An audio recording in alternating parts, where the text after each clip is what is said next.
Bien, Monsieur le Président, Monsieur le Recteur, Mesdames, Messieurs, chers amis, je dis chers amis, ce n'est pas une façon de parler parce que je compte quand même pas mal d'amis dans cette salle dont je reconnais les visages.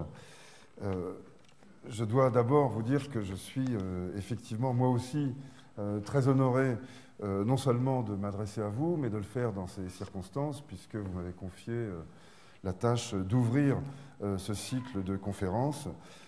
Responsabilité peut-être un peu lourde pour moi, qui explique que, comme dans une façon de contrer cette phobie, j'ai mis une cravate, ce qui, pour les amis qui me connaissent, est une rareté que je dois à Genève. L'humanitaire désenchanté, c'est d'abord avec un point d'interrogation que nous avons convenu avec les organisateurs d'intituler cette conférence, mais je le dis d'emblée, il ne s'agit pas ici de parler de crise ou de dépression de l'humanitaire, il s'agit encore moins d'exprimer la fatigue d'un vieux routier de l'humanitaire, vieux routier puisque ça fait maintenant, ça va faire 32 ans dans un mois que je suis engagé dans l'aide humanitaire. Il s'agit plus simplement, mais on verra que l'exercice n'est pas aussi simple que cela, de descendre des hauteurs morales dans lesquelles l'humanitaire ou un certain discours humanitaire se réfugie volontiers pour en comprendre les enjeux pratiques, l'inscription dans des contextes complexes, bref, de l'extraire du cercle enchanté de l'auto-légitimation qui fonctionne à coup de grands mots et de grands principes comme la dignité, le respect de la vie, les valeurs universelles, qui n'ont rien de risible en elles-mêmes, mais qui ne disent pas grand-chose sur les enjeux concrets dont je parlais à l'instant. C'est donc à cet exercice que je vais tenter de m'attaquer tout à fait pacifiquement. Et j'insiste, ce n'est pas dans le cadre d'une désillusion, mais dans le cadre d'une volonté de rendre intelligibles des enjeux complexes que je m'inscris. Je parlais de ce côté un peu intimidant, de parler devant une telle salle, en un tel lieu. C'est ce qui m'a amené à gribouiller, enfin à noircir 10 pages de notes dans lesquelles je suis certain je vais m'embrouiller, car je n'ai pas l'habitude de parler avec tant de notes que cela, donc je vous prie d'avance de m'accorder votre indulgence quand je vais me prendre les pieds dans ces notes, mais je vais essayer d'avancer de façon fluide et de ne pas occuper plus d'une cinquantaine de minutes, enfin 1 heure maximum, de façon à laisser à la discussion un peu de temps pour s'installer et aborder des questions que j'aurais nécessairement laissées de côté. Nécessairement laissé de côté, notamment parce que, avec les organisateurs de la conférence, compte tenu encore une fois du lieu, de l'anniversaire qui était l'excuse, le prétexte pour cette série de conférences, nous avons choisi de parler de 2 moments fondateurs, enfin plus exactement un moment fondateur et un moment refondateur de l'histoire de l'humanitaire et des enjeux et des problèmes que ces 2 moments permettent d'aborder. J'ai évidemment évoqué la bataille de Solferino et la guerre du Biafra. Ce sont donc des aperçus que j'espère pas trop décousus, que je vais aborder, que je vais vous livrer, accompagnés de réflexions critiques, d'interrogations, parfois de réponses, mais pas toujours, face à ces interrogations.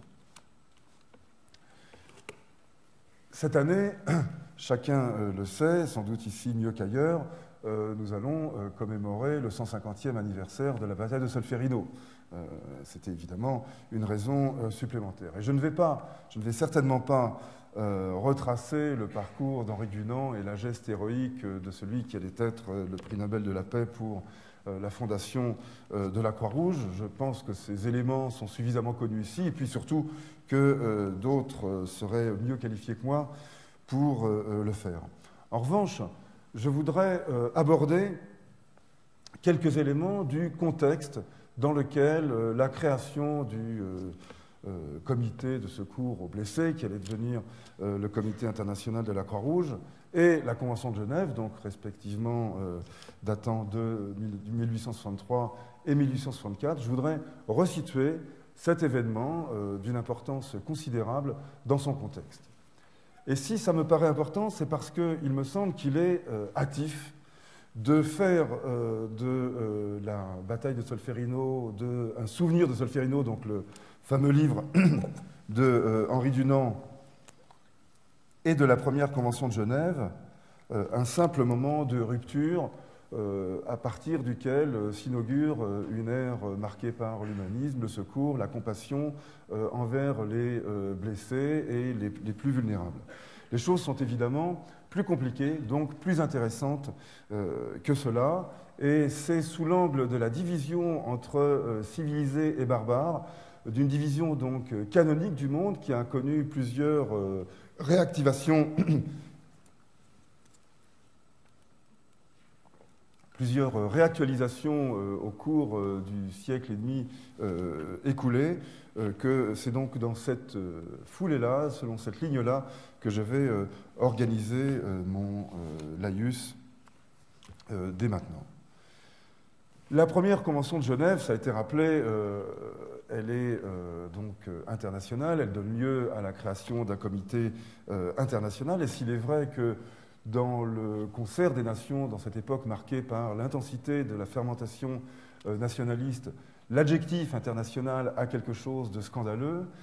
Il est tout autant, et c'est déjà une première ambiguïté, une première ambivalence, il est tout autant dans l'ère de son temps. Il est bien de son époque, car si la question du sort des blessés sur le champ de bataille n'est pas nouvelle, loin de là, on connaît l'histoire des traités ad hoc, des traités qui étaient signés avant chaque bataille pour ménager des lieux de soins, des possibilités d'évacuation des blessés, pour ménager également les malades. La première convention est celle qui établit un traité diplomatique, c'est-à-dire un accord permanent entre tous les signataires pour neutraliser les lieux de soins, secourir les blessés et surtout établir une claire division entre combattants et non-combattants,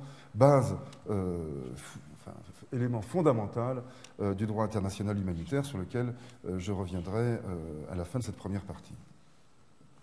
Mais cette époque est donc marquée par une intense activité internationale, la signature de nombreux traités et l'élargissement du regard que posent les Européens sur leur environnement immédiat.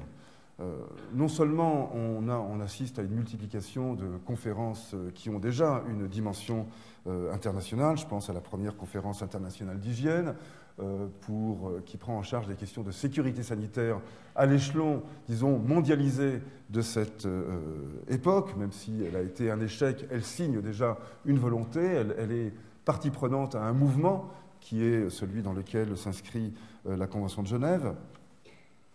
Mais c'est également l'élargissement d'une conscience du monde qui se manifeste à ce moment-là et qui repose sur une nouvelle technique.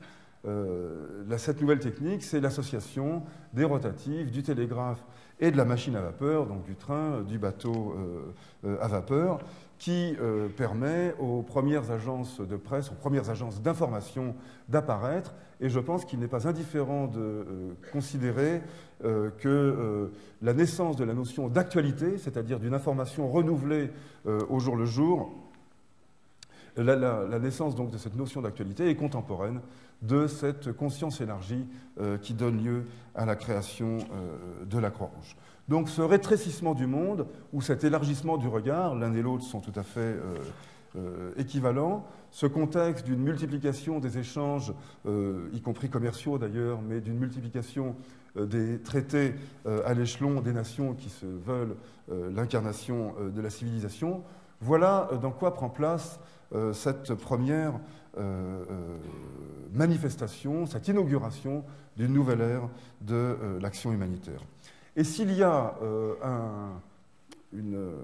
un moment de rupture ou de transformation, c'est précisément avec cette convention dans le fait que ce qui était jusqu'alors un souci, un regard, une philosophie, j'ai nommé là l'esprit humanitaire, que l'on peut décrire comme une sorte d'anthropologie optimiste, une attitude de confiance envers les hommes pris comme un tout, une attitude qui se manifeste dans cette capacité des hommes à améliorer leur sort, à faire progresser leurs conditions. C'est cet esprit philanthropique que l'on nomme humanitaire à partir des années 30 du XIXe siècle. Ce qu'introduit la Croix-Rouge dans les années 60 de ce même siècle, c'est cette condensation, cette cristallisation d'un souci humanitaire en un ensemble de formes de secours et de normes qui deviennent dès lors l'incarnation même de l'humanitaire. Mais dès que l'on a dit cela, il faut immédiatement relever que le souci de civiliser la guerre, qui se traduit par la Croix-Rouge, la Convention de Genève, est un souci limité à la guerre entre civilisés. Donc c'est la civilisation de la guerre entre sociétés civilisées à laquelle il faut procéder. Car dans le même moment où on entend contenir la violence et épargner un certain nombre de catégories de population, l'asservissement de peuples entiers, les massacres coloniaux, la domination violente d'une partie du monde sur une autre, une petite partie du monde sur une autre grande partie du monde, bat son plein.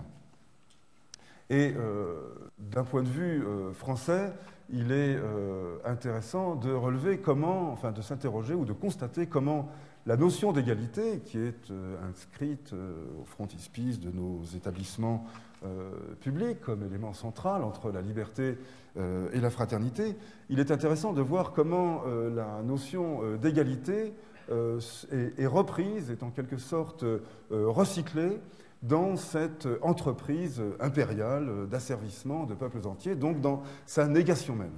Eh bien, si elle est reprise, c'est par un tour de passe-passe, par quelque chose qui n'est pas de l'ordre d'un artifice, mais qui appartient à une dialectique intéressante, qui peut se résumer de la façon suivante. Tous les hommes sont égaux, mais ceux qui ont inventé l'égalité sont plus égaux que les autres. Et je ne pense pas caricaturer ici la position française. L'impérialisme colonial français, sa mission civilisatrice, s'appuyait, se soutenait de l'idée que les inventeurs de cette magnifique morale qui était celle de l'égalité avaient en quelque sorte le devoir de prendre possession sur les autres pour les amener à cet état de gloire morale qui était celle de la France.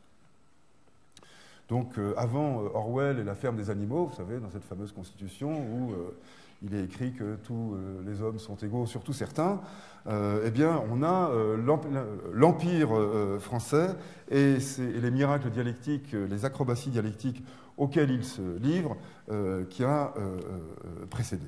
Mais surtout, ce serait injuste de s'arrêter là, car il faut aussi... Et c'est là qu'on voit que toutes ces idées sont en mouvement et dépassent bien souvent les intentions de ceux qui les ont mises en circulation. Cette notion d'égalité est à son tour reprise non seulement par des agents coloniaux, mais également par les sujets de l'Empire et retournée contre ceux qui les dominent. Et donc la colonisation a aussi introduit dans les territoires coloniaux les germes de sa propre destruction. C'est dans ce mouvement-là qu'il faut la comprendre. Mais ça n'était pas dans l'intention des pouvoirs de l'Empire. Et il est important de relever donc que la civilisation de la guerre, c'était la civilisation de certaines guerres et qu'une grande partie de l'humanité échappait à celle-ci.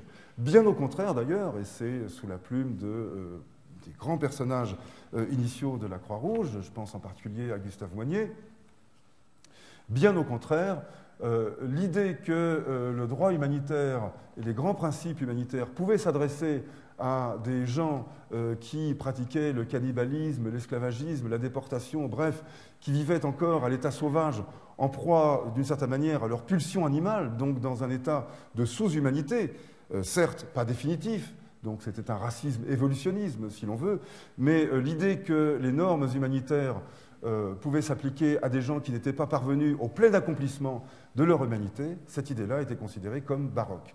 Autrement dit, l'humanitaire traçait d'emblée une ligne de séparation entre ceux auxquels il s'adressait et ceux qui en étaient, momentanément en tout cas, expulsés. Un épisode que je vais retracer rapidement de la colonisation française en Algérie montre bien comment des personnalités humanitaires et des soucis humanitaires sont repris dans ce mouvement complexe, dans ce tumulte. En 1871, donc nous sommes bien dans cette époque-là, a eu lieu un soulèvement extrêmement important, violent, probablement le premier soulèvement sérieux avant celui qui allait, près d'un siècle plus tard, conduire à l'indépendance de l'Algérie. Ce soulèvement touchait d'ailleurs, enfin ce soulèvement se manifestait d'ailleurs principalement parmi des populations qui avaient été affectées quelques années plus tôt par une série de catastrophes, sécheresse, criquets, tremblements de terre, hiver rigoureux, donc des populations déjà vulnérabilisées qui, en 71, se soulèvent et font face à une contre-insurrection absolument écrasante. On estime que plusieurs centaines de milliers de personnes ont perdu la vie en quelques années du fait de l'écrasement de cette insurrection. Mais à ce moment-là, la société française, dont chacun sait ou peut peut-être savoir qu'elle avait accueilli avec beaucoup de ferveur la Convention de Genève, le souci humanitaire qui y présidait, la société française elle-même était partagée entre deux cadres dont un historien français, Bertrand Tête, a rendu compte avec une très grande clarté dans des papiers extrêmement intéressants. La société française fonctionnait dans deux cadres qui coexistaient simultanément et qui nous semblent aujourd'hui difficiles à concilier, mais dont l'existence même nous invite à considérer qu'ils peuvent coexister. Un de ces cadres, c'est l'humanité souffrante et le devoir de sollicitude auquel ce spectacle ou cette conscience appelle, et de l'autre, l'échec d'un groupe non civilisé. Échec d'un groupe non civilisé, ça veut dire, je vous rappelle d'ailleurs qu'on fête le 200e anniversaire de Darwin cette année, et donc qu'on était peu de temps après la parution de son ouvrage Princeps, l'échec d'un groupe non civilisé ou sous-civilisé était inscrit pour la plupart des Français, et si je parle de la France, c'est parce que c'est mon pays, mais je pense que cette règle pourrait s'appliquer à l'ensemble de l'Europe de l'époque. Cet échec d'un groupe est inscrit dans l'ordre des choses. Autrement dit, la souffrance dont les Algériens étaient victimes, les indigènes, pour le dire dans les termes de l'époque, dont ils étaient victimes, était pas simplement un coup du sort, un mauvais moment, quelque chose d'arbitraire, mais inscrit dans leur destin même, celui de sociétés non civilisées dont le sort est d'être peu à peu éliminé, en tant que société d'ailleurs, pas en tant qu'individu, mais c'est en référence au sort des aborigènes australiens, des Indiens d'Amérique du Nord, que cette conception-là s'établit. Eh bien, l'humanitaire du moment, un curé, il ne faut pas non plus s'en étonner, il y a la Croix-Rouge, mais avant Rouge, il y a Croix, enfin, on est quand même dans un monde très marqué par le christianisme, en l'occurrence le catholicisme, pardon pour Calvin. Le grand homme, le grand humanitaire du moment, c'est le cardinal Lavigerie, un père blanc, évêque d'Alger, qui se fixe pour objectif de sauver les enfants algériens. L'humanitaire et l'enfant sont des affinités quand même très fortes que l'on constate dans l'imagerie humanitaire en général. Sauver les enfants de la barbarie en les éduquant et en les convertissant. Autrement dit, en les arrachant à ce qu'ils étaient, en les arrachant à leur société, pour en faire d'ailleurs, dans l'esprit du moment, les premiers colons arabes chrétiens dans un souci de transformation sociale qui était bien de son temps.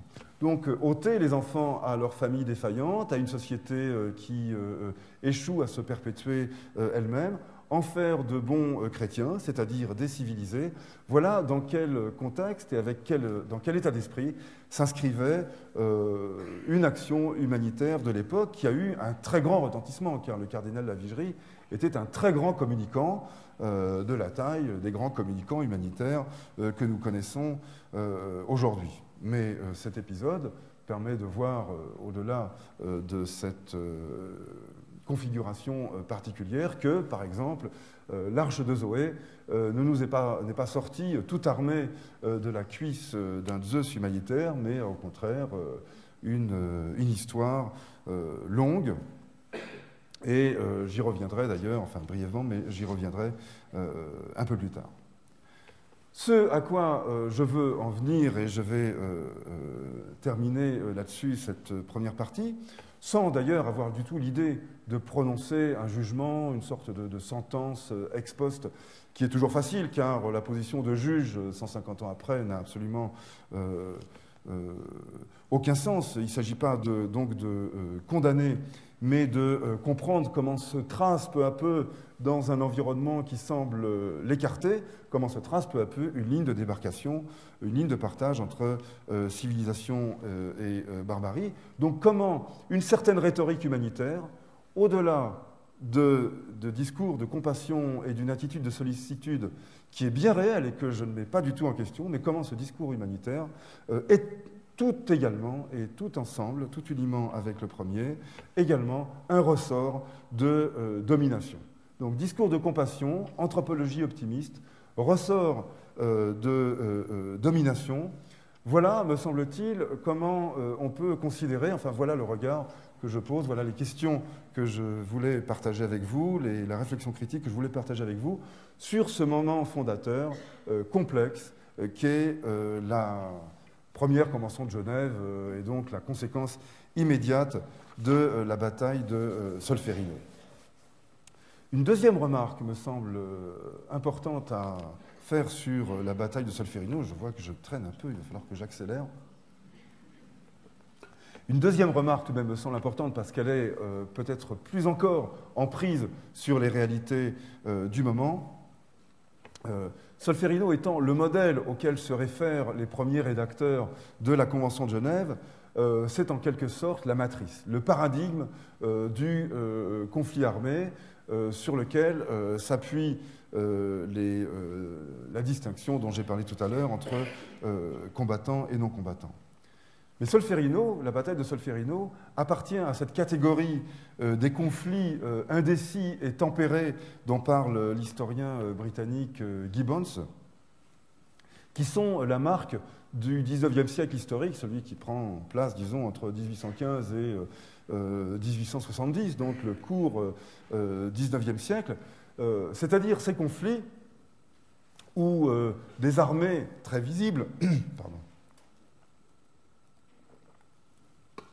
des armées très visibles, avec des combattants qui avaient des coiffes très grandes, des uniformes colorés, qui s'annonçaient au son du fifre et du tambour, bref, qui voulaient apparaître, se donnaient rendez-vous sur un champ de bataille et se livraient à leur violence, alors cette fois sans limite, pendant la journée et se retiraient le soir pour reprendre le lendemain.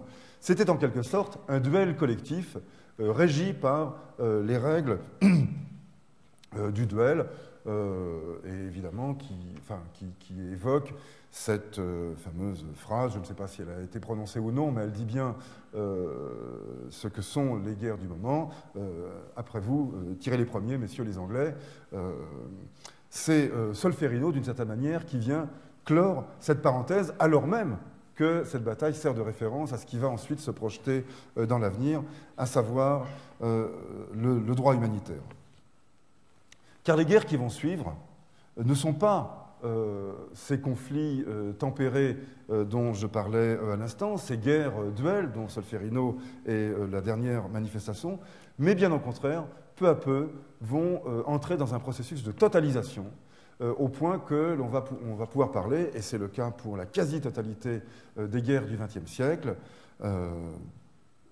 au point qu'on va pouvoir parler donc de guerre civile, quel que soit le contexte, quel que soit le cadre dans lequel prend place la guerre, qu'il s'agisse d'un cadre national, auquel cas il s'agit d'une guerre civile interne, ou d'un cadre international, auquel cas il s'agit d'une guerre civile internationalisée. Mais ce sont en effet non plus des armées qui livrent bataille les unes contre les autres, mais des sociétés entières qui vont peu à peu être mobilisées pour livrer la bataille contre d'autres sociétés. C'est dans ce sens-là que je parle de guerre civile. D'où une interrogation qui n'est pas d'ailleurs une mise en question au sens d'une volonté de détruire cette base-là, mais d'où une interrogation sur les deux composantes fondamentales du droit humanitaire, dont j'ai déjà évoqué la première, la distinction entre combattants et non-combattants, d'une part, c'est peut-être ce qui est primordial, enfin j'ai conscience de parler sous le regard de gens qui connaissent beaucoup mieux que moi cela, mais je cite mes conversations avec des personnalités du CICR, donc j'avance en confiance. Et le deuxième principe, le deuxième socle sur lequel est bâti le droit international humanitaire, c'est le principe de retenue de la violence, c'est-à-dire sa limitation aux nécessités militaires. Mais la nécessité militaire, lorsqu'on a deux troupes, deux forces armées qui s'affrontent sur un champ, et lorsqu'on a deux sociétés qui se livrent bataille dans pratiquement tous les secteurs de cette société, la notion de nécessité militaire a considérablement évolué et sous un même nom, on désigne des choses qui sont totalement différentes. Nous savons tous que ces questions vont culminer avec la Deuxième Guerre mondiale, mais elles sont loin de se limiter à celle-ci. J'ai parlé de la colonisation, mais je pourrais parler aussi de la guerre civile espagnole, de la guerre civile russe, de l'invasion de la Chine par le Japon. Bref, si l'on déroule l'histoire sous cet angle-là, on aperçoit donc la difficulté de faire vivre ce principe au moment même où il est énoncé comme une obligation à laquelle souscrivent l'ensemble des nations. Et puis, tout récemment encore, avec la guerre de Gaza, certes, mais pas seulement, la République démocratique du Congo, les événements du Kivu, le Sri Lanka, la Somalie, conflit moins médiatisé mais pas moins sanglant, on voit à quel point cette distinction entre civils et entre combattants et non combattants et cette notion de retenue de la violence et de limitation est difficile à faire vivre. C'est sous la forme d'une interrogation et avec l'idée que peut-être certaines, dans le contexte de la justice pénale internationale, certaines hiérarchies devraient être revues. C'est donc dans ce contexte-là que je livre ces questions. Alors j'avais dit que c'était une série d'aperçus que j'allais livrer. Je continue avec d'autres aperçus, mais en enjambant plusieurs décennies pour arriver au deuxième élément de mon laïus, à savoir la guerre du Biafra et les enjeux particuliers ou en continuité, on le verra, qui se dégagent à partir de là. La guerre du Biafra, c'est un peu le Solferino de l'humanitaire contemporain, et on verra qu'elle n'est pas avare d'ambiguïté, de contradictions, au même titre que celle que j'évoquais à l'instant. Mais un court rappel, non pas sur l'histoire de la guerre du Biafra, mais sur, disons, les conditions de l'action humanitaire dans cette situation. Si la guerre du Biafra est le deuxième moment fondateur de l'humanitaire après Solferino, c'est parce qu'il s'agit à la fois de la première grande opération Nord-Sud, mais également de la première opération humanitaire largement médiatisée par ce nouveau support qu'est l'image. Je parlais du cardinal Lavigerie et de ses talents de communicant. C'était ses talents d'orateur et d'écrivain qui étaient en jeu, mais pas ses talents de communicant, disons, télévisuel, évidemment. La guerre du Biafra, qui se déroule, on a parfois tendance à la dissocier de cet événement, de cet autre événement majeur, qui se déroule au moment où la guerre du Vietnam est en pleine ascension, en pleine escalade, est avec celle-ci la première guerre télévisée. Mais d'emblée, on peut relever que pour la guerre du Vietnam, la mobilisation se déroule entièrement sur le terrain politique, et la ligne de partage passe entre ceux qui luttent contre l'impérialisme, qui veulent le socialisme au Vietnam, et ceux qui, au contraire, soutiennent les Américains dans le cadre de la guerre, du conflit de la guerre froide et du conflit Est-Ouest. Tandis que la guerre du Biafra, pour des raisons dans lesquelles je n'entrerai pas parce que ce serait long, et puis je ne suis pas sûr d'avoir toutes les réponses sur la question, mais en tout cas, la guerre du Biafra apparaît non pas comme un acte impérial ou injuste contre lequel il s'agit de se dresser politiquement, mais comme le massacre des innocents. Cette guerre de sécession qui se déroule sur fond de rivalité impériale franco-britannique et de ressources pétrolières naissantes qu'il s'agit de s'approprier, dans le contexte du jeune État nigérian, lui-même soumis à des forces centrifuges extrêmement violentes, cette guerre de sécession, donc, apparaît non pas pour ce qu'elle pourrait être, c'est-à-dire un conflit de construction nationale, comme d'autres nations en ont connu dans leur histoire, mais comme une guerre, non pas comme une guerre d'ailleurs, mais comme un massacre, où l'on peut distinguer d'un côté les criminels, les bourreaux, les tueurs les tueurs sans pitié, et de l'autre les innocents qui reçoivent les coups et périssent par centaines de milliers. Et il s'agit donc, dans le contexte du développement de l'image, d'utiliser les médias et l'opinion publique pour arrêter le bras du bourreau. Arrêter le bras du bourreau, c'est faire directement référence à ce qui, à l'époque, commence à envahir l'ère du temps, c'est-à-dire la notion de génocide et la référence au génocide des Juifs d'Europe, à l'extermination des Juifs d'Europe. L'autre événement important prenant place dans ce contexte étant le procès Eichmann, qui s'est déroulé en 1961 et qui a été lui aussi un événement mondialisé. Donc ce qui fait la caractéristique du conflit biafrais, c'est moins le fait qu'il y a des secours de grande ampleur et une grande opération d'aide humanitaire nord-sud, car ça s'est déjà produit quelques années auparavant au Congo, mais le souvenir en a été oublié pour des raisons politiques qui se comprennent au demeurant. Ça, c'est d'une certaine manière la répétition.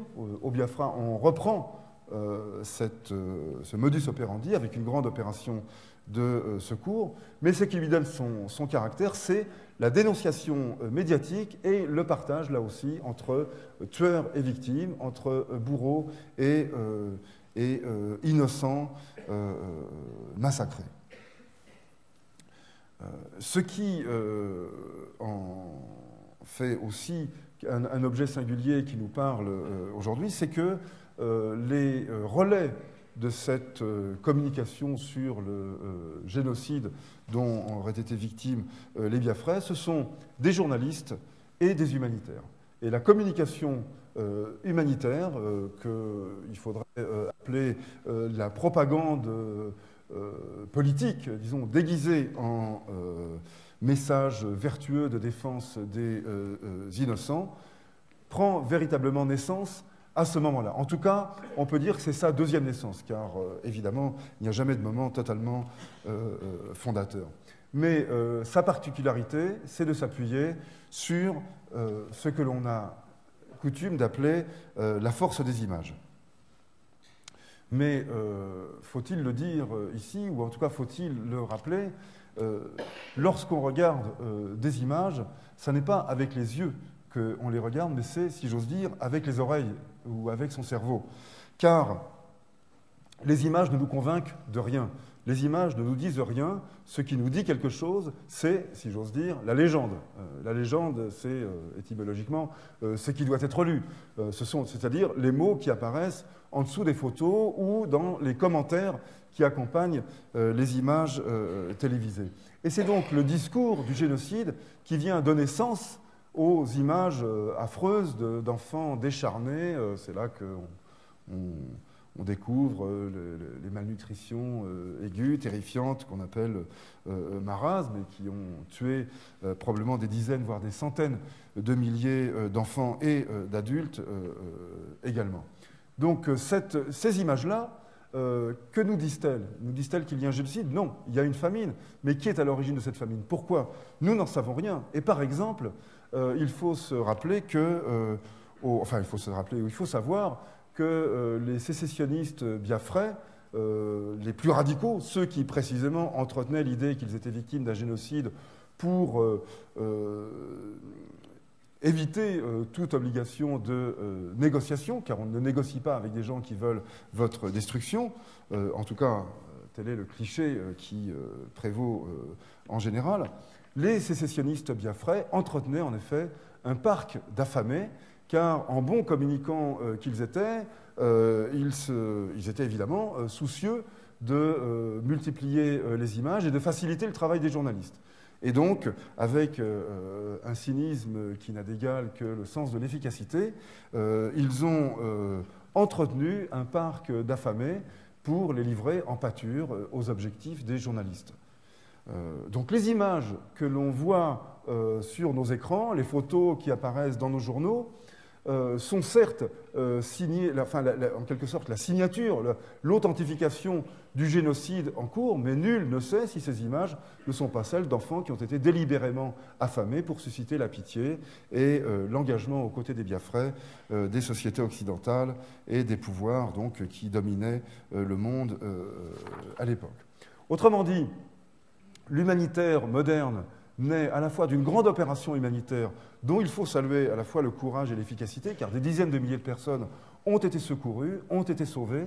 Donc il ne faut surtout pas s'enfermer dans une dénonciation moralisatrice de ce qui s'est passé, mais comprendre les ambiguïtés, les contradictions dans lesquelles se sont trouvés ceux qui ont choisi de faire du témoignage humanitaire la signature, la marque de fabrique de la nouvelle génération d'humanitaires, en se référant, là encore, à un épisode sur lequel je n'ai pas la possibilité de m'attarder, mais enfin sur lequel des choses extrêmement savantes et importantes ont été écrites. Je pense notamment au livre de Jean-Claude Favet, Une mission impossible sur le CICR dans les camps, en s'appuyant donc sur l'idée que, pendant la guerre, des délégués du CICR avaient visité Auschwitz, avaient fait leur tour du côté des chambres à gaz, regardé en fumant tranquillement leurs cigarettes des juifs enfournés dans les chambres à gaz et brûlés dans les crématoires avant d'aller partager un verre avec l'officier SS du camp. Enfin, cette imagerie-là est celle qui, je dis d'emblée que c'est faux, Jean-Claude Favet le montre bien, et je fais personnellement partie de ceux qui trouvent qu'on exagère très fortement la faute commise par le CICR dans les camps. Mais je n'ai malheureusement pas, enfin au moment des camps nazis, mais je n'ai malheureusement pas la possibilité de m'attarder sur cette question. Je veux simplement montrer qu'à partir de la fabrication d'une erreur, et d'une fabrication propagandiste d'une erreur, on aboutit à une autre erreur et je voulais simplement montrer le chemin par lequel on est parvenu à faire d'un témoignage en faveur des innocents un ressort de propagande utilisé par les plus jusqu'au-boutistes, les plus radicaux, des sécessionnistes biafrais qui ont eux-mêmes voulu prolonger la guerre jusqu'à son terme le plus ultime, alors même que sur le plan militaire, l'affaire était évidemment réglée au bout de 6 mois.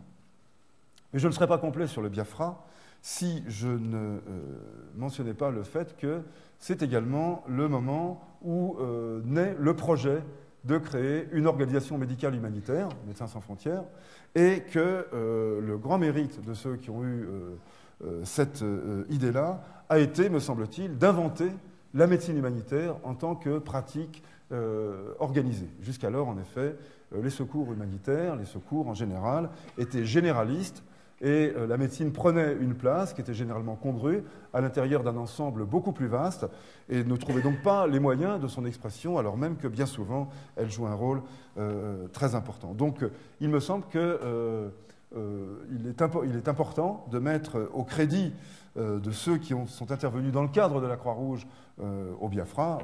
Je vais quand même mentionner le nom du plus célèbre d'entre eux pour ne pas avoir l'air de donner l'impression qu'il ne peut pas franchir mes lèvres. C'est Bernard Kouchner, naturellement. Il a, avec d'autres, mis en place Médecins sans frontières. C'est un mérite qui revient à ce groupe. Je ne réclame aucun crédit pour cela. Je n'y étais pas. Et même, je dois dire qu'à l'époque, du haut de ma radicalité politique, je trouvais que tout cela, c'était des illusions petites bourgeoises qui n'avaient absolument aucun intérêt. Donc vraiment, je ne réclame aucun mérite pour moi. Mais il est frappant de voir que cette génération se réclame du Biafra pour l'erreur la plus grossière qui a été commise et ne semble pas s'intéresser à la réalisation la plus constructive qui en est le produit. Il réclame du témoignage humanitaire alors que vraiment ça a été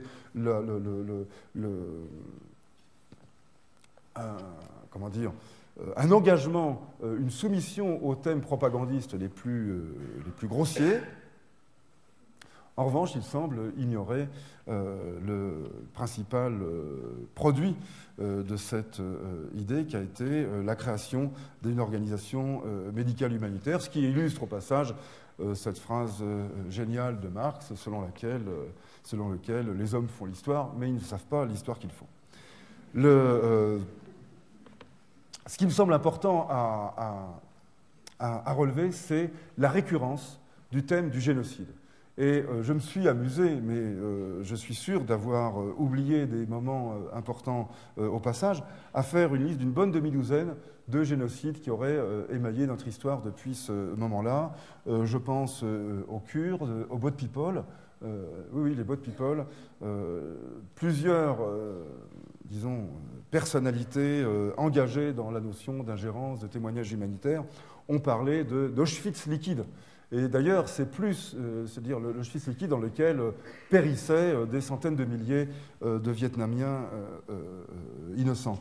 D'ailleurs, c'est plus Auschwitz comme métaphore de tous les conflits intéressants que le thème du génocide lui-même qui revient. Mais enfin, Auschwitz et le génocide, évidemment, ont, pour des raisons évidentes, partie liée de manière extrêmement intime.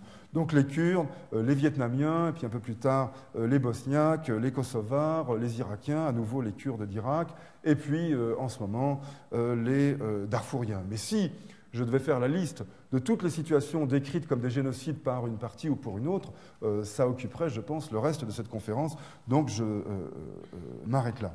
Ce que je veux souligner, c'est que en mobilisant ce thème du génocide, de la honte dont l'Europe, qui recouvre l'Europe, d'avoir laissé le massacre des innocents se produire sans lever le petit doigt, donc de ce thème du génocide découle une volonté d'intervention directe, donc en quelque sorte de militarisation de l'humanitaire qui va se développer tout au long des années 90 et culminer au tournant du XXIe siècle. Et je retrouve à ce stade les propos introductifs de ma conférence. Les mots enchantés de l'humanitaire, la protection de la vie, de l'innocence du meurtri, mais également la protection des civils, la protection des humanitaires, la protection des femmes soumises à des viols. Et entendez-moi bien, quand je dis mots enchantés, je ne veux pas du tout tourner en dérision les enjeux que désignent ces mots, les questions qui sont soulevées par ces mots. Je veux simplement mettre en évidence l'espèce d'interdiction de penser, l'obligation d'acquiescement au cadre dans lequel on s'inscrit. Le massacre des innocents appelle non pas des tergiversations, non pas des réflexions, des questions, mais l'action. Faut-il les laisser mourir? Voilà, sous une forme ramassée dont certains ont le secret, comment se pose la question? Eh bien, évidemment, la réponse est non, et dès lors, pour qu'ils ne meurent pas, eh bien, il faut intervenir.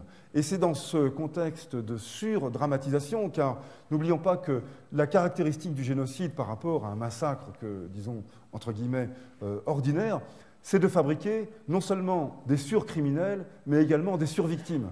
Être victime d'un génocide, c'est être une victime beaucoup plus digne d'intérêt et de sollicitude que la victime d'un massacre ordinaire. Et c'est d'ailleurs la raison pour laquelle de nombreux groupes militants ferraillent dur pour faire reconnaître un génocide dans leur pays, dans leur histoire, de façon à obtenir cette surreconnaissance, si j'ose dire, en tant que victime absolue, ayant vu le mal absolu s'abattre sur elle. C'est donc cette absolutisation, cette nouvelle démarcation entre un mal absolu qui désigne par une sorte de démarquage mécanique des innocents qui sont eux-mêmes donc l'incarnation du bien. C'est cette vision manichéenne qui a commencé à prévaloir à ce moment-là, en tout cas à se développer, à diffuser dans les cercles de l'ONU, des Nations Unies, des ONG, et plus généralement, bien sûr, parce que ce ne sont pas des entités séparées des sociétés dans lesquelles elles sont inscrites, des sociétés plus globalement. Et je suis, depuis pas mal d'années, frappé de voir frappé et désolé de voir que nombre d'humanitaires soutiennent, disons, ce que je pourrais appeler ce moralisme casqué, drapé donc dans un manteau de vertu secouriste, en étant à peu près indifférent, en tout cas pour ceux qui soutiennent cet interventionnisme militaire, en étant à peu près indifférent aux conséquences pratiques que ont entraîné donc les différentes interventions que je ne décrirai pas, mais que je répartis entre, disons, la Somalie et l'Irak. Aujourd'hui, en République démocratique du Congo, en Somalie à nouveau, au Soudan toujours depuis quelques années, on voit des appels au renforcement des contingents internationaux, au renforcement de forces dites de protection, et on voit des gens se draper dans cette idée qu'à partir du moment où on parle de protection, mot enchanté, comme je l'ai dit, on peut s'abstraire d'examiner ce que sont les conséquences de la protection, à savoir une action armée, avec donc les violences qui en sont la conséquence et l'engrenage infernal qui en découle. C'est d'ailleurs, je ne développerai pas, mais je veux le mentionner à ce stade avant d'arriver à ma conclusion, ou en tout cas à la fin de cette conférence, c'est d'ailleurs très exactement dans ce cadre-là que se pose la question de l'engagement des ONG humanitaires, je parle là du secours humanitaire, de l'engagement des organismes humanitaires privés dans les opérations de maintien de la paix. Engagement qui est à l'ordre du jour depuis l'agenda pour la paix de Boutros-Ghali, donc depuis 1992, avec l'expérimentation dont on connaît les suites en Somalie. Et l'idée que les humanitaires doivent jouer leur rôle, doivent tenir leur partition dans ce grand orchestre qui joue pour l'accomplissement de la paix, s'est peu à peu développé. Et là encore, au point de devenir aveuglante aux enjeux pratiques, car faire la paix, c'est bien souvent d'abord faire la guerre. Ou en tout cas, imposer la paix, c'est s'imposer par la violence à ceux qui refusent cette paix. Et les événements d'Afrique de l'Ouest de toutes les années 90, je pense en particulier au Libéria et à la Sierra Leone, l'attestent de façon plus que abondante. Quoi qu'il en soit, faire la paix, c'est un processus politique, au sens d'ailleurs le plus noble du terme. Je ne partage pas le monde entre les mauvais politiques et les bons humanitaires, comme vous avez pu voir. Donc ce n'est pas du tout pour moi cette question-là, mais c'est la singularité du politique, avec le partage à mi-ennemi, avec la répartition du pouvoir, avec le monopole de la violence, avec les priorités pas toujours compatibles avec l'humanitaire que cela suppose. C'est donc la paix comme processus politique que les humanitaires doivent éviter, si j'ose dire. Non pas qu'ils aient à œuvrer contre la paix, mais certainement pas, naturellement. Ce serait tout aussi, ce serait plus absurde encore, mais ils doivent œuvrer à côté des opérations de maintien de la paix, et à mon avis, c'est l'idée que je défends en tout cas, sans relation directe avec eux.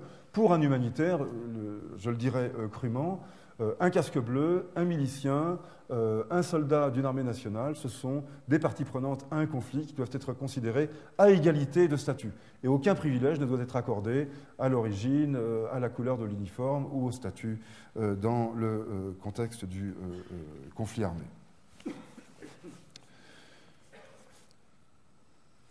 De cette conception, de cette extension de la notion de génocide, ou en tout cas de massacre des civils, découle également, et c'est exactement dans le même mouvement, un certain nombre d'affirmations qui ont en quelque sorte pris force de vérité par la simple vertu de leur répétition. Vous voyez, comme ce personnage de Lewis Carroll qui dit « ce que j'ai dit 3 fois est vrai ». Donc, alors là, ce n'est pas 3 fois, c'est des centaines de fois, avec des effets pervers que les humanitaires, me semble-t-il, ne mesurent pas toujours, alors même qu'ils sont bien souvent ceux qui énoncent ce discours. Ce discours, je pense que chacun pourra le reconnaître rapidement ici, il énonce que la proportion des civils qui meurent dans les conflits est passée de 5% depuis, c'est-à-dire une petite minorité depuis la Première Guerre mondiale, à 95% dans les conflits récents, contemporains, et d'ailleurs en pratique dans les conflits qui se déroulent depuis la fin de la guerre froide. Tout historien sérieux, et tout épidémiologiste d'ailleurs sérieux également, met en question cette affirmation. Un certain nombre de travaux historiques ont eu lieu là-dessus, mais d'emblée, quand on entend de telles affirmations, si on a un minimum de sens de l'histoire, on est absolument révolté, parce qu'une telle affirmation semble passer sous silence le sort des dizaines et dizaines de millions de civils qui ont succombé sous les coups des diverses oppressions, des divers massacres, à commencer par l'Europe, mais également par les continents soumis à l'impérialisme européen, et semble penser que jusqu'à, en gros, la guerre de Somalie, le modèle de Solferino tenait lieu de modèle essentiel, et que c'est dans une espèce de brusque bascule, ou quelque chose de progressif depuis les années 60, mais en tout cas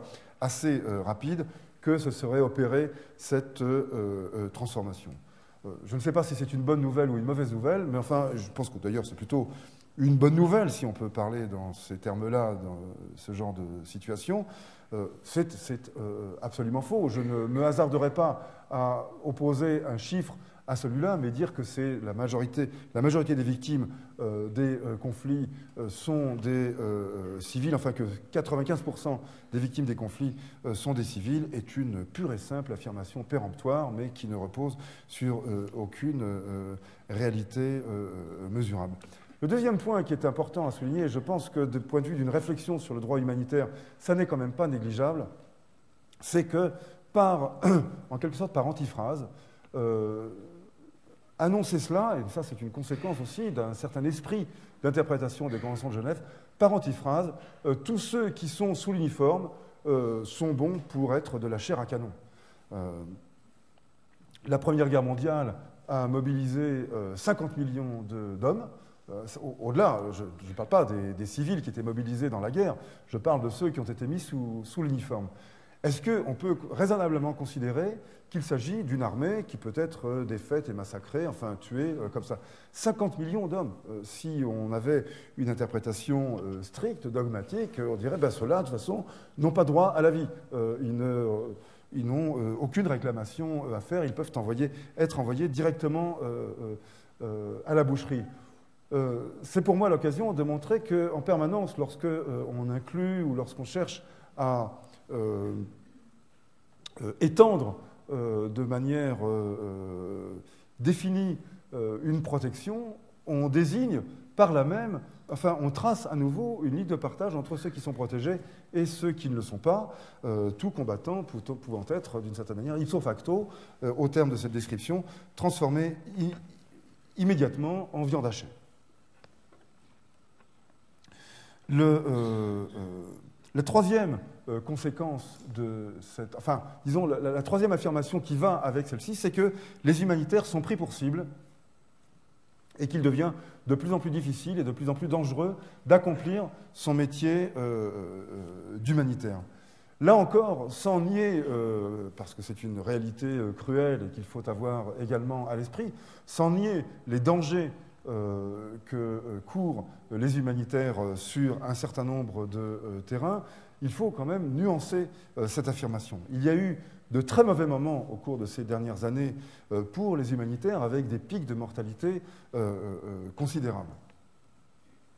Mais toute proportion gardée, si j'ose dire, l'essor du nombre des victimes humanitaires tombées sur les terrains de mission est tout à fait parallèle à l'essor de l'action humanitaire en elle-même, si bien qu'en proportion, on n'observe pas, et je me réfère là à une étude britannique extrêmement détaillée qui est allée loin dans l'investigation, si bien qu'on observe qu'une très légère augmentation, mais pas une mise en péril de l'action humanitaire sous les coups répétés des milices, des gens qu'il ne faut aucune distinction entre l'humanitaire et les autres.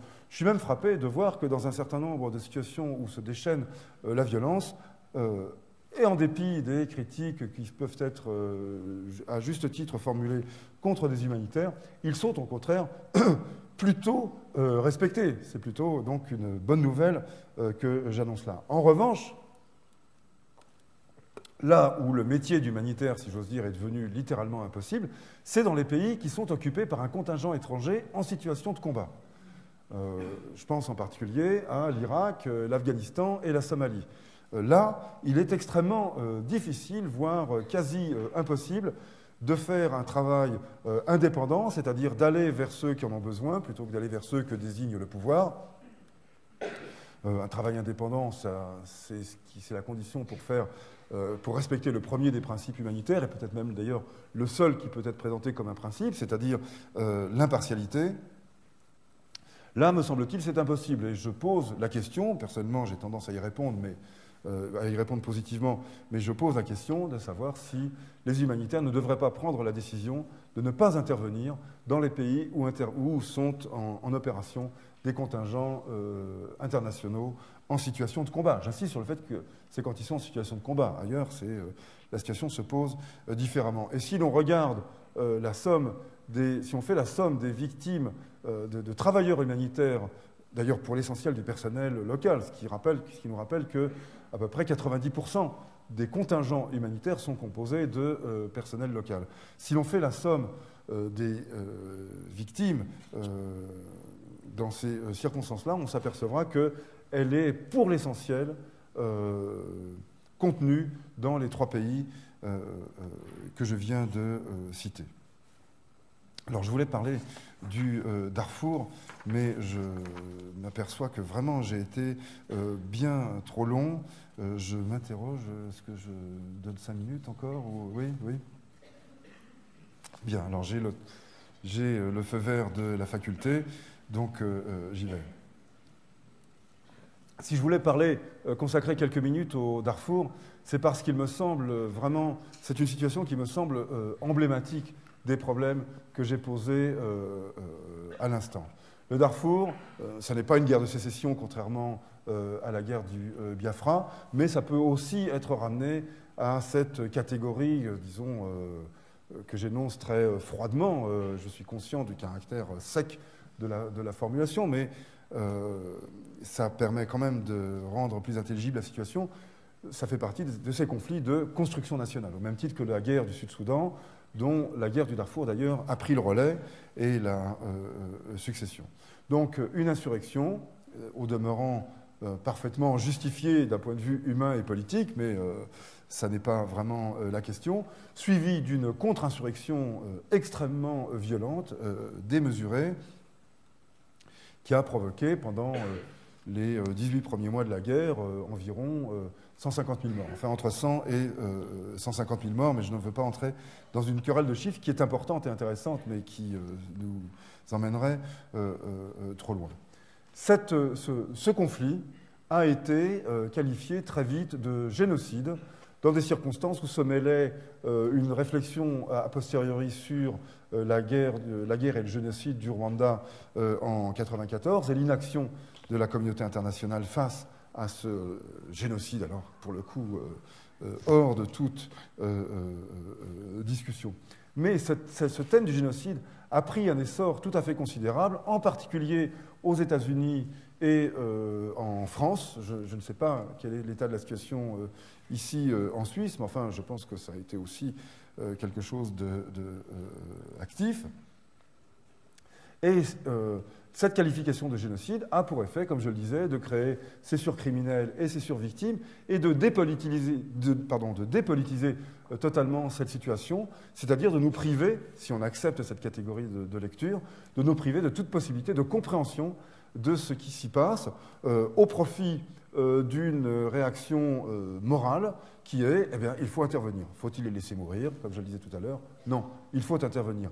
Et donc toute la question du Darfour se trouve en quelque sorte résumée à la question du militantisme en faveur d'une intervention armée.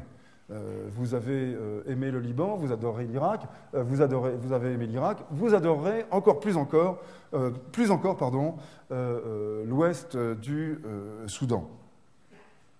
Mais il me semble intéressant de souligner deux choses. D'une part, ce thème du génocide et du massacre des innocents a occulté un élément extrêmement important et qui fait partie de la question qui se pose dans le domaine humanitaire aujourd'hui, à savoir l'essor, enfin l'amélioration de l'efficacité du dispositif humanitaire international pris dans son ensemble, c'est-à-dire ONG spécialisées, ONG généralistes et agences spécialisés des Nations Unies prises tout ensemble. Ce qu'ont accompli les humanitaires dans cette région du monde est à proprement parler remarquable. Et on a consacré beaucoup d'études à mesurer la mortalité de ce conflit. Et d'ailleurs, je pense que c'est tout à fait justifié. Le lapsus que j'ai fait n'était pas significatif, sauf pour ceux qui font un usage propagandiste des chiffres. On a donc consacré beaucoup d'énergie à mesurer les vies qui ont été perdues. Il serait intéressant de tenter une mesure des vies qui ont été gagnées, si j'ose dire, grâce à l'effort humanitaire, car elles se comptent également par dizaines et par dizaines de milliers. Pour le vieux de l'humanitaire que je suis, un tel conflit dans les années 80 aurait fait sans aucun doute 2 à 3 fois plus de morts en raison des épidémies et des famines qui auraient émaillé la région exposée au conflit. Donc premièrement, cette thématique du génocide a masqué un sujet de légitime fierté, en tout cas de légitime satisfaction pour les humanitaires. Il a marqué à tel point d'ailleurs qu'on a beaucoup entendu dans les rangs des humanitaires des questions sur le bien fondé de la présence humanitaire, sur l'alibi que les humanitaires fournissaient au gouvernement de Khartoum, ou sur l'excuse qui était donnée à la communauté internationale de ne pas intervenir, c'est-à-dire de ne pas régler le problème à la source. Donc même ceux qui agissaient sur le terrain le faisaient parfois avec une très grande retenue, et d'ailleurs ça a eu quand même des conséquences négatives sur la conduite des opérations de secours dans le Darfour, en dépit de ce que je disais à l'instant, c'est-à-dire quand même, du point de vue global, une très grande efficacité.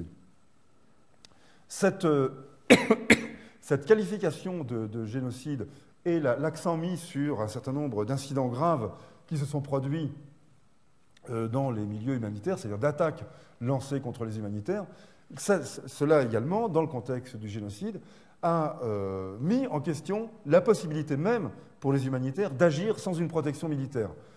Alors que la pratique quotidienne montre que toute action humanitaire efficace, digne de ce nom, non seulement se passe d'une protection militaire, mais au contraire est bien meilleure sans celle-ci. Au point qu'on est parfois obligé de convaincre, enfin de rappeler à des gens qui semblent l'ignorer totalement que les humanitaires, dans 90% des situations de conflit, agissent sans protection militaire et agissent de toute façon en parallèle, même quand la protection militaire est là. Il y a une sorte de trait d'équivalence maintenant entre présence militaire protectrice et action humanitaire, en delà de laquelle, donc, bon, vous voyez le point. Donc, il me semble que les humanitaires doivent, au contraire, mettre en avant cette capacité d'action en dehors d'une protection et mettre en avant cet effort, cette progression importante qui s'est produite au cours de ces dernières années. Et puis, je termine sur le Darfour par une interrogation sur les accusations de génocide et d'une certaine manière, l'insulte, je pèse mes mots, l'insulte que représente cette accusation de génocide, cette qualification de génocide, envers ceux qui ont été victimes réellement de génocide. Et je m'explique en 30 secondes. Au Darfour, les grands camps de regroupement se sont organisés, ah décidément, se sont organisés autour des villes de garnison. Autrement dit, la population darfourienne cherchait, et a trouvé d'ailleurs, une protection auprès de l'armée, puisque c'est autour des casernes qu'elle s'est largement regroupée.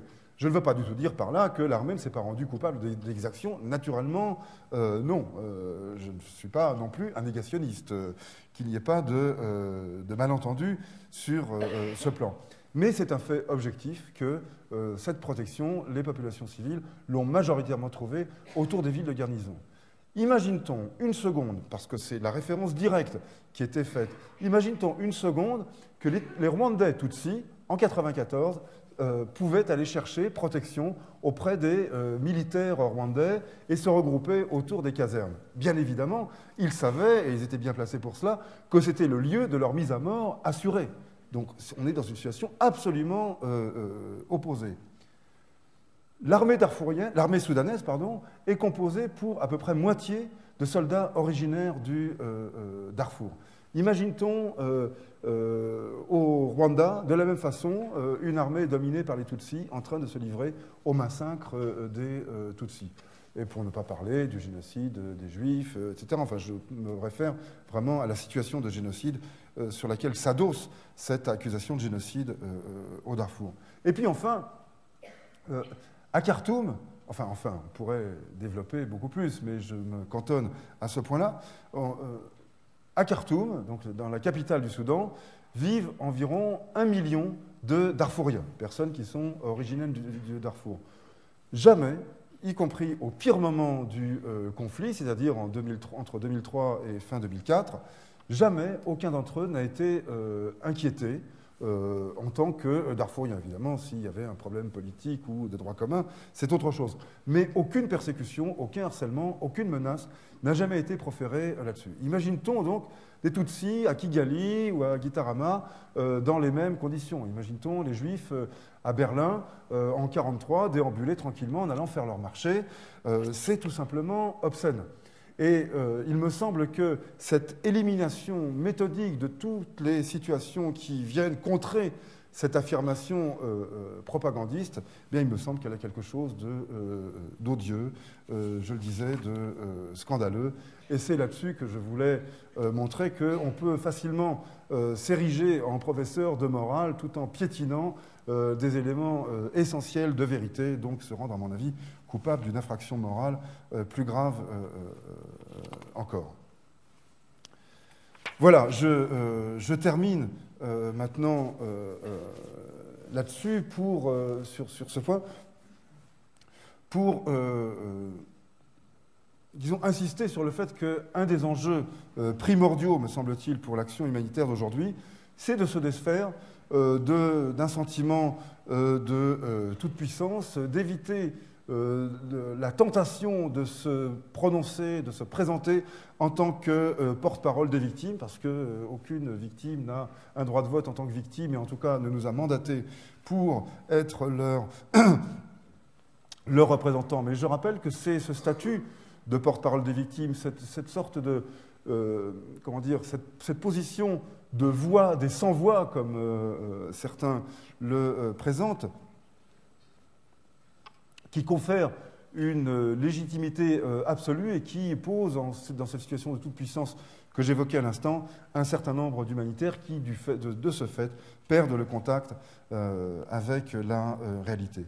Et puis, ce sentiment de toute puissance, il se manifeste aussi d'une manière plus que traditionnelle par l'invocation, par l'appel à des interventions armées et l'usage de la violence pour parvenir à des fins humanitaires, me semble-t-il, doit être absolument proscrit, à la fois pour des raisons philosophiques générales, mais également pour le constat de dérive et de destruction auquel il donne lieu. Et finalement, je disais que j'allais revenir sur l'Arche de Zoé, je voulais y consacrer un petit peu plus, mais bon, j'ai mal organisé mon temps, mais je voudrais simplement dire qu'il me semble important de comprendre qu'entre l'Arche de Zoé, entre l'aventure de l'Arche de Zoé et l'intervention, enfin l'opération Shock and Awe, c'est-à-dire l'invasion de l'Irak en 2003, il n'y a qu'une question de degré. Certes, plusieurs degrés, j'en conviens bien volontiers, mais il n'y a qu'une question de degré. Il n'y a pas de différence de nature. Cette capacité à s'auto-ériger en arbitre des violences, en intervenant en morale, en acte, qui renvoie à ce dont je parlais au XIXe siècle, c'est avec cela que, me semble-t-il, les humanitaires doivent rompre, ou en tout cas, c'est à cette tentation-là, permanente, car elle est en quelque sorte génétiquement inscrite dans notre patrimoine, dans notre histoire, c'est à cette tentation-là qu'il faut se garder de céder sous peine d'aller droit vers la catastrophe. Donc j'espère avoir montré que sortir de ce pseudo-enchantement humanitaire, ça n'est pas sombrer dans la désillusion, mais que c'est retrouver la richesse, la complexité et la finitude, c'est-à-dire le sens des limites du monde réel, c'est-à-dire du monde des êtres humains. C'est, me semble-t-il, la condition pour conserver le sens de cette action qui mérite, j'espère en avoir illustré un certain nombre d'aspects, qui mérite d'être défendu.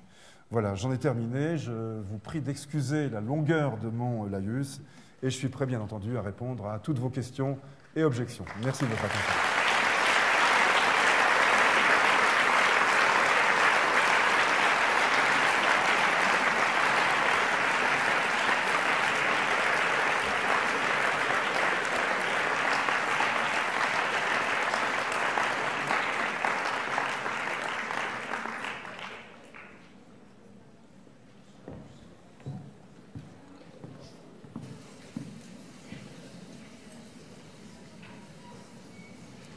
Je vous remercie infiniment, René Broman, de ces propos clairs, foisonnants, donc j'imagine qu'ils vont susciter beaucoup de questions.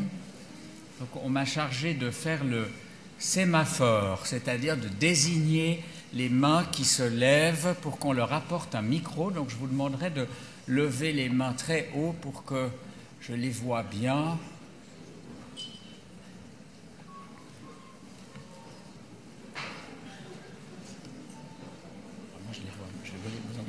Là, ça d'ailleurs le micro arrive. C'est un ancien de Médecins sans frontières. Je vais parler très fort. J'ai été 10 ans trésorier de Médecins sans frontières Suisse, 2 ans au conseil d'administration de Médecins sans frontières France. Le thème de cette soirée était très intéressant parce que Solferino et le Biafra, c'est des hommes et ensuite un tissu social qui ont fait que ces organisations aujourd'hui sont présentes et vivent. Et je suis père de famille et puis aussi grand-père, et je m'étonne que la génération de mes enfants n'aille pas aussi pris en charge ce que vit aujourd'hui notre monde avec ces catastrophes, ces épidémies, ces malheurs. Et là, j'aimerais l'avis de Ronnie. Je ne me sens pas vraiment autorisé à livrer des avis sur des questions aussi vastes et englobantes. Et puis, je ne suis pas certain, quand on regarde un certain nombre de mouvements sociaux, ici et là, en Europe, en Amérique latine, en Afrique, je ne suis pas du tout convaincu qu'ils ne les prennent pas en charge, mais il est probable qu'ils le font d'une manière différente de celles qu'étaient les méthodes et les cadrages qui étaient ceux de la génération d'avant. Mais je ne pense pas qu'il faille, en quelque sorte, déconsidérer ces générations. Elles font avec les instruments et les enjeux qui sont ceux du moment. Ils sont différents, me semble-t-il, de ceux des années 70-80.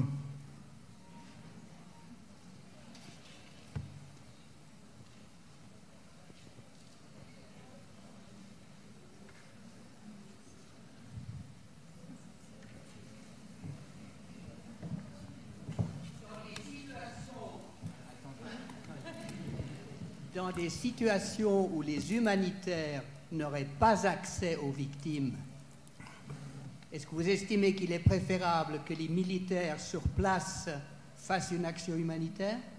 Protection, alimentation? Non. Je le dis tout net, non. En tout cas, du point de vue de l'acteur humanitaire que je suis et d'un certains courants de réflexion, d'action dans ce domaine que j'incarne avec d'autres. Non, je ne le crois pas. Par exemple, je ne pense pas qu'il fallait déclarer la guerre simultanément à Israël, au Rwanda, au Sri Lanka, au pouvoir somalien, là, au cours des dernières semaines qui viennent de s'écouler, car c'est bien ce qui se passait. Il y avait un certain nombre de régions qui étaient difficiles d'accès, voire toute la zone concernée, pour certains cas, qui était impossible à atteindre. Et je ne crois pas qu'il ait fallu entrer en guerre pour cela, ne serait-ce que, d'ailleurs, d'un point de vue, disons, utilitariste. Enfin là, j'utilise le terme au sens philosophique le plus strict. Je pense qu'on aurait causé plus de pertes que sauver de vie. Et que, par conséquent, ne serait-ce que de ce point de vue-là, ça me semble être intenable comme position.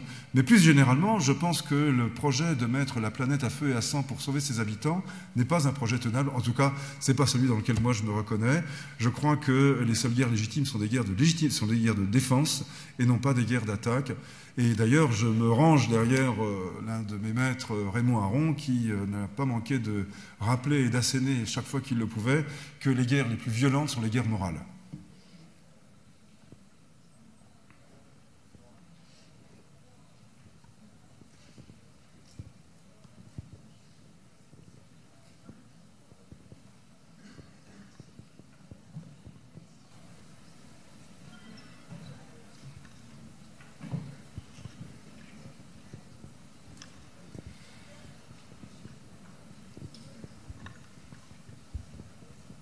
Oui, bonsoir.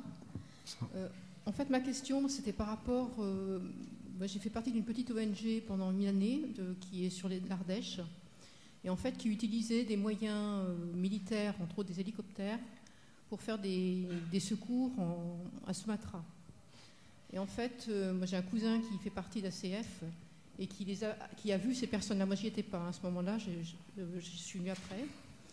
Et en fait, il se posait la question par rapport justement à l'utilisation de moyens militaires pour aller sauver des personnes, alors que là-bas, déjà, les militaires ont... Je veux dire, au niveau de la population, ils ne sont pas tellement... je veux dire, ils sont plutôt... comment dire, agressifs par rapport à la population. Et ils ne comprenaient pas, en fait, pourquoi, pour pouvoir sauver des personnes, on utilisait des moyens militaires, entre autres les hélicoptères. Ils trouvaient ça illogique.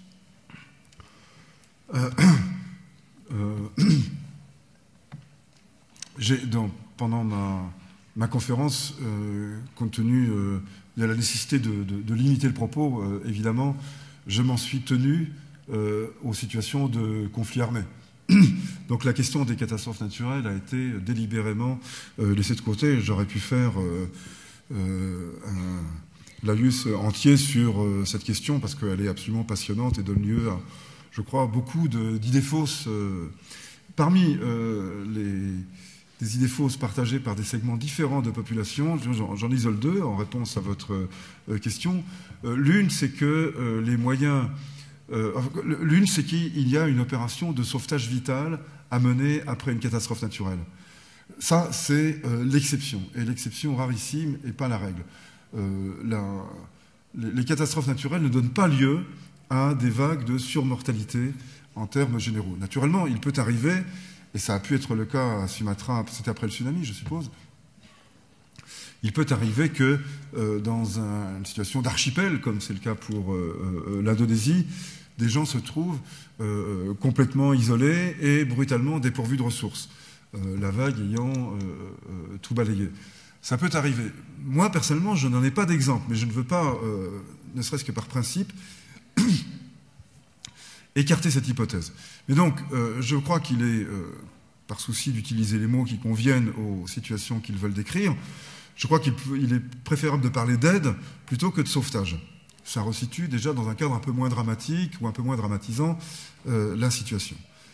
Cela étant dit, dans les situations de catastrophes naturelles, et ça peut sembler contradictoire, mais ça ne l'est pas, dans les situations de catastrophes naturelles, je pense que la logistique militaire est bien souvent la plus appropriée et qu'elle a pour caractéristique de se déployer sur des terrains qui sont généralement, alors il peut y avoir effectivement Aceh, le nord de la péninsule était le lieu d'une guerre, il n'empêche que les troupes étrangères n'ont pas été si malvenues que ça, si j'en crois, je n'y étais pas moi-même, mais si j'en crois les témoignages que j'ai entendus, et les témoignages nombreux.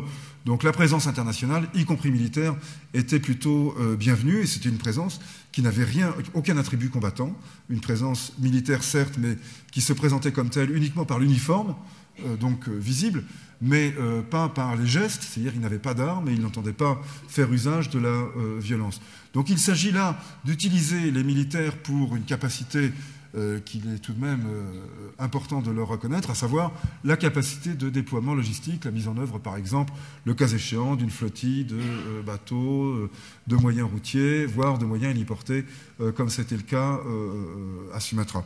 Donc je pense que, personnellement, il fallait mesurer de façon assez ajustée les efforts, parce que mettre en œuvre des hélicoptères, c'est quand même extrêmement coûteux, y compris, il faut en avoir la préoccupation maintenant sur le plan environnemental et pas seulement sur le plan financier. Ça peut être tout à fait décalé par rapport à des besoins qui ne sont pas si urgents que cela, mais même en supposant qu'ils existent et donc que l'hélicoptère soit utile, ça peut être le cas. Par exemple, c'était bien la situation qui prévalait au moment du tremblement de terre du Cachemire, quelques mois après le tsunami. Là, les hélicoptères ont été absolument vitaux. C'était un instrument de sauvetage réel.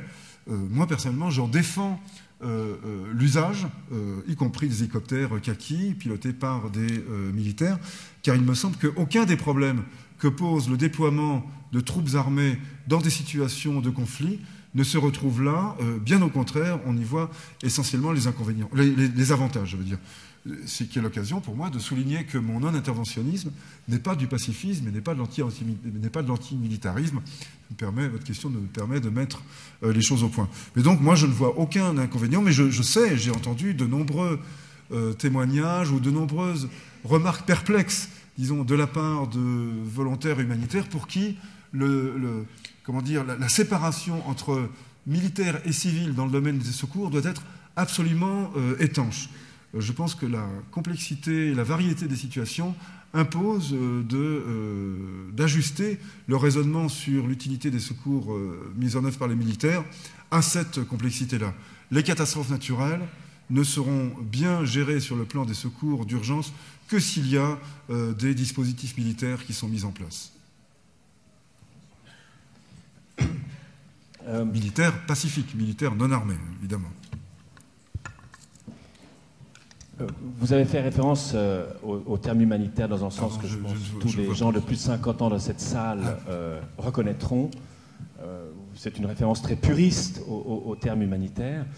Mais ce terme, il est, me semble-t-il, lui-même enchanté, pour vous paraphraser.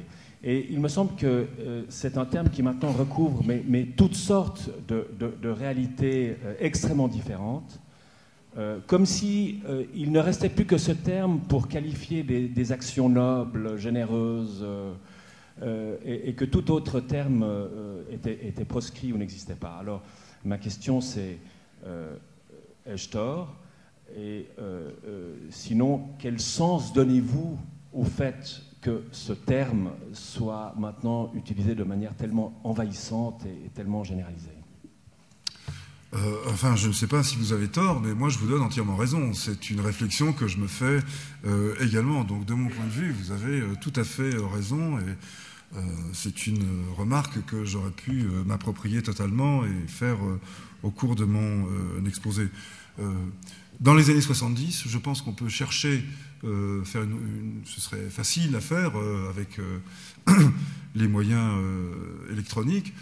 On peut chercher les références à l'humanitaire, elles se comptent, les occurrences seraient extrêmement rares. C'est à partir des années 80 qu'elles arrivent. Il y aurait une analyse à faire sur les transformations sociales et les changements de regard qui se sont produits à ce moment-là.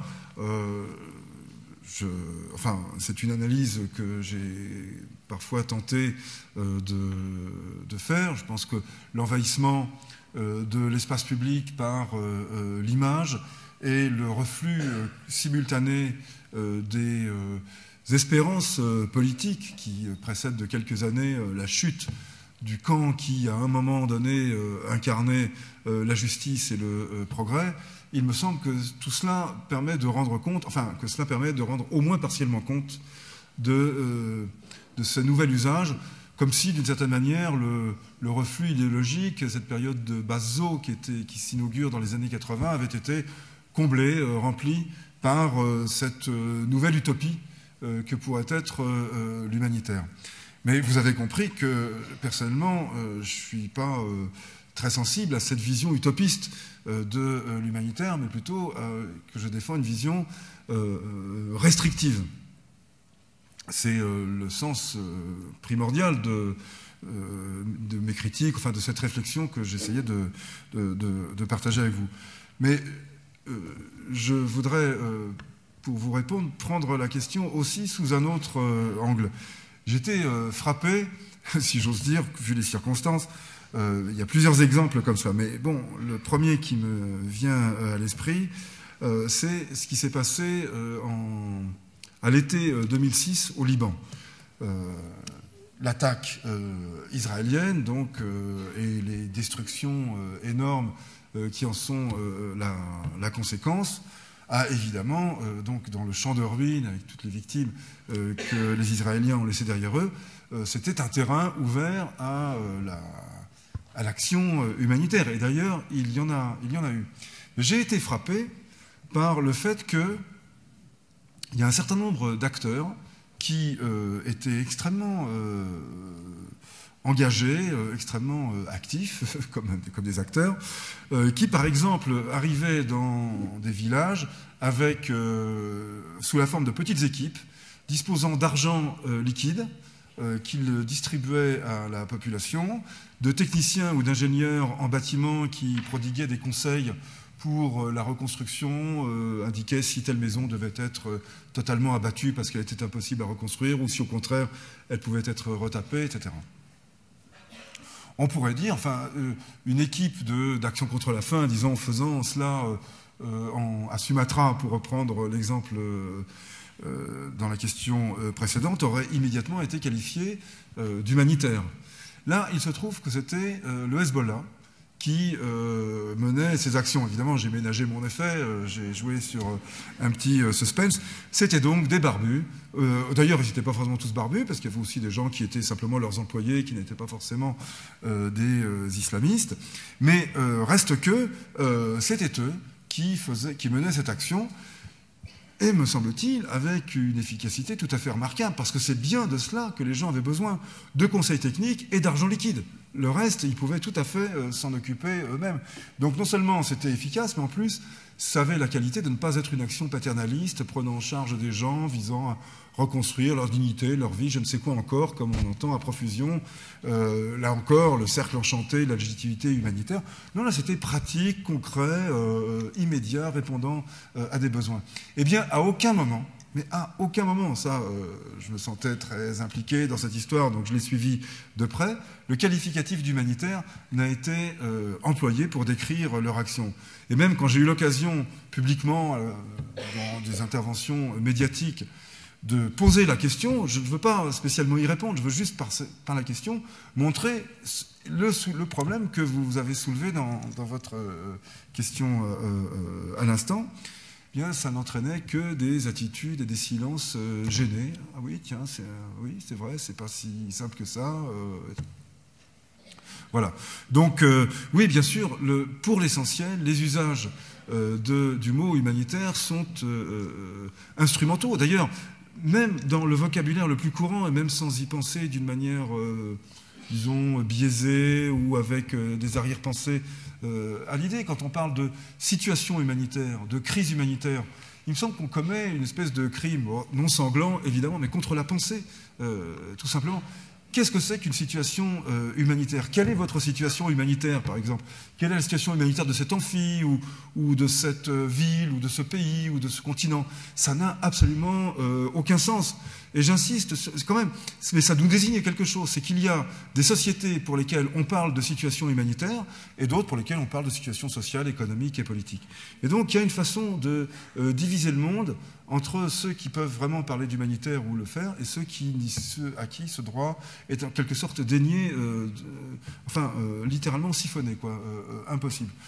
Voilà, je ne veux pas développer, mais je voulais simplement poursuivre ce questionnement avec votre interrogation, pour souligner ce qui est un peu mon obsession. Il me semble que la réflexion critique et la démonstration dans l'action de la pertinence de cette réflexion critique doit mener à ça, à savoir éviter, enfin en tout cas lever tenter d'effacer en permanence cette ligne de démarcation entre le progrès et les ténèbres, entre le bien et le mal, entre la civilisation et les barbares, c'est-à-dire entre les humanitaires et les autres, enfin ceux qui méritent le nom d'humanitaire et les autres. Voilà, c'est le sens de cette réflexion également. Oui, bonsoir. Vous venez d'abonder dans le sens de la question que j'allais poser, parce que j'ai noté dans votre exposé l'absence sans doute intentionnelle du mot terrorisme. Et j'aimerais que vous développiez, parce que, en quelque sorte, le terrorisme est la figure inversée, quelque part, de l'humanitaire. C'est celui qui est indifférent à l'abondance des victimes civiles, etc., alors que l'humanitaire est censé les protéger des dégâts. Et vous avez vous-même, par contre employé et condamné avec véhémence l'exploitation obscène, avez-vous dit, et immorale du génocide. Est-ce que vous pourriez nous dire ce que vous pensez des raisons qui conduisent à cette exploitation? L'exploitation de... L'exploitation immorale du génocide et du terme de génocide qui est effectivement galvaudé, etc., comme celui de terrorisme par certains égards. Donc ces deux choses connotent, mais qu'est-ce que vous pensez? Pourquoi y a-t-il cette exploitation? Et puis une petite observation à propos de Marx, qui a dit que les hommes ne savaient pas l'histoire qu'ils faisaient. Cela s'applique à lui aussi, bien sûr. Bien sûr. Ah mais Marx était un homme, donc selon le précepte aristotélicien. Bon,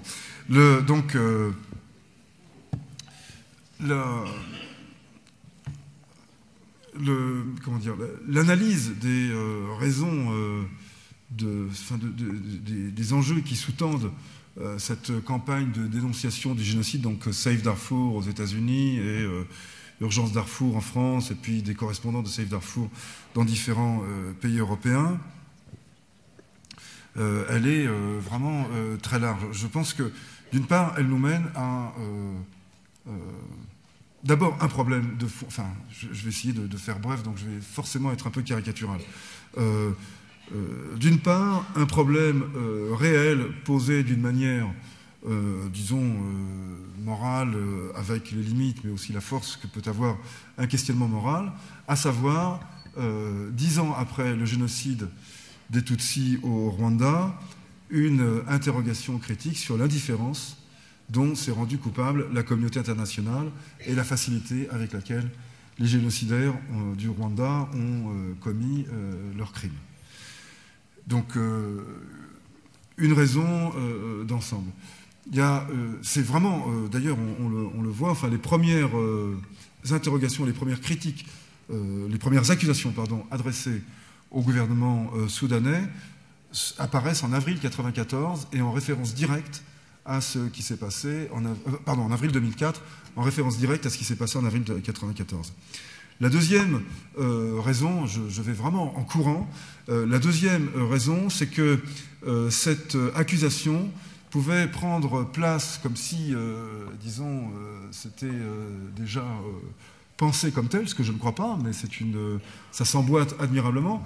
Elle prend place dans une conception qui devient alors, on est en 2004-2005, aux États-Unis en tout cas, qui devient alors dominante, qui est la conception néoconservatrice du monde, enfin la stratégie néoconservatrice qui divise le monde entre les démocraties libérales et le nouveau totalitarisme. Donc une reprise de la division Est-Ouest où c'est les démocraties capitalistes face à l'enfer totalitaire communiste. Eh bien, cette séparation est reconduite sous la forme d'une opposition entre les démocraties et le nouveau totalitarisme qu'est l'islamo-fascisme. Et ce régime, le régime de Khartoum, qui se réclame de l'islamisme, alors qu'on pourrait, si on veut être sérieux sur le plan, disons, dans mon enseignement à Sciences Po, j'essaye aussi de raisonner avec des catégories politiques qui soient un peu défendables et construites. Ce régime se rapproche plutôt d'un régime militaro-affairiste que d'un régime islamiste. C'est sa caractéristique primordiale. Et d'ailleurs, les Darfouriens en sont bien d'accord, qui réclament pour eux le crédit d'observer un islam beaucoup plus pur, beaucoup plus strict, etc. Donc, c'est pas du tout dans cette opposition-là. Il n'empêche que cette accusation était bien commode, car collée sur les épaules d'un régime arabe islamiste, ou en tout cas qui s'affiche comme tel, un génocide, c'est-à-dire, comme je le disais tout à l'heure, le crime des crimes, c'est une aubaine dont les néocons n'avaient aucune raison de se priver, et c'est bien d'ailleurs ce qu'ils ont fait, ils ne s'en sont pas privés, et la campagne Save Darfour a été directement partie des cercles néoconservateurs, que ce soit la Maison-Blanche, mais également la Maison-Blanche de George Bush, donc, mais également des cercles néoconservateurs démocrates qui étaient assez importants. Voilà, ça c'est pour l'essentiel. Alors on pourrait, dans le vaste, enfin pas si vaste que ça, mais dans ce mouvement assez complexe qui est le néoconservatisme, isoler le mouvement sioniste à l'intérieur comme une espèce d'élément de renforcement de cela. Et en France, il est tout à fait clair qu'un certain nombre de militants sionistes, dans ma bouche c'est pas une insulte mais c'est une critique, un certain nombre de militants sionistes se sont emparés de cette aubaine, en ont fait leur miel et avec les suites que j'ai décrites tout à l'heure. Voilà. Je suis désolé pour les quelques mains que j'ai vues encore se lever, mais nous n'allons prendre plus qu'une dernière question. Madame, tout au fond. Voilà, moi je dois dire que je suis un peu déçue par le discours parce que je pensais avoir un aperçu de l'humanitaire aujourd'hui. Alors c'est très bien le discours que vous avez fait, mais enfin les guerres d'il y a 100 ans ne sont pas les mêmes que maintenant. Les réfugiés sont les mêmes, etc. Ça on le sait. On n'empêchera pas les dictateurs d'être impossibles, ça on ne pourra jamais y empêcher. Ce qu'on peut faire c'est limiter. Or vous savez que depuis 20 ans l'humanitaire il est utilisé par les potentats africains spécialement pour financer leur guerre. Vous savez très bien que les convois humanitaires sont détournés, qu'on affame les populations pour que l'Europe donne de l'argent en les culpabilisant, mais vous oubliez que tous les Européens qui sont allés en Afrique et en Amérique sont partis il y a 200 ans parce qu'ils crevaient de faim ici. Ne l'oubliez pas, rayeux les traités de tous les noms. Alors, ça fait 20 ans que vous savez que l'humanitaire est exploité par l'Afrique. Alors, qu'est-ce que vous allez faire ? De toute manière, c'est un problème de religion maintenant, puisque le communisme a fait la preuve de son inutilité. On se bat maintenant entre juifs contre musulmans, contre chiites contre sunnites, contre musulmans contre chrétiens, en se cherchant des bonnes idées.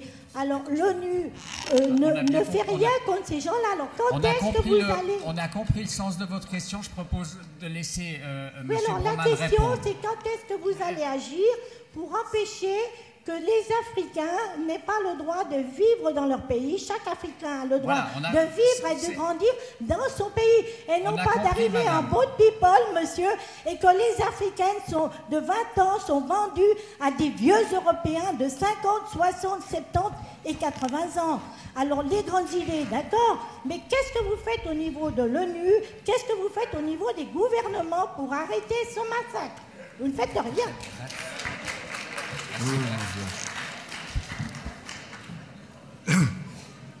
Je serai très bref. Ma réponse peut tenir en un mot. Rien. Je ne peux rien faire là-dessus.